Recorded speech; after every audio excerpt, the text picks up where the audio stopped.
of artificial intelligence. It helps uncover hidden patterns in data. What it does is it tries to learn to predict data or make decisions without being explicitly programmed. Types of machine learning. There are 3 types of machine learning: supervised learning, unsupervised learning, and reinforcement learning. Supervised learning. We can think about it as teaching a child with a flashcard. We tell them what it is and we show them the flashcard as well, which means we have labeled data. It can predict the output based on one or more input. For example, we're trying to predict a house price. We have the size of the house, we have the number of rooms in the house and the locality, and we need to predict the price. Size of house, number of rooms, and locality, they are all called as independent variables, and the price of the house is the dependent variable. Supervised learning is of 2 types, regression and classification.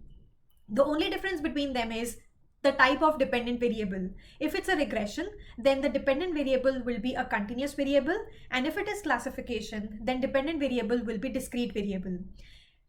For example, regression could be predicting the house price. For classification, it could just be predicting email if it is a ham or spam. Unsupervised learning. We can think about this as we're trying to explore a new city without a map. We don't know which route leads to where, and we will have to figure it out on our own, which means we have unlabeled data in this case. We have the data, but we don't have any answers. Model tries to find patterns in the data on its own. For example, when we have a customer purchase data, we can group the customers into who love casuals, customers who love formals, and customers who love sportswear. So this is the pattern which the model itself will be able to figure out. There is no concept of dependent and independent variables in unsupervised machine learning because we don't have the output variable here. Unsupervised machine learning is also of 2 types. First one is clustering, and the second one is dimensionality reduction. Clustering is just grouping the data, whereas dimensionality reduction is reducing the number of dimensions.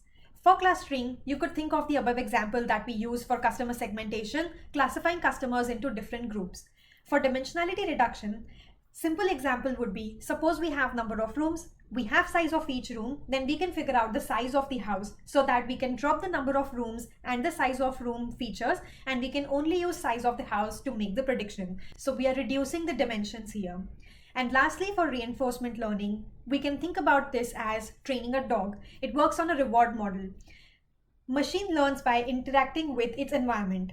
For example, we are trying to teach a robot how to walk. If it gets a correct move, we give it points, so it earns points, and if it makes an incorrect move, then it loses points.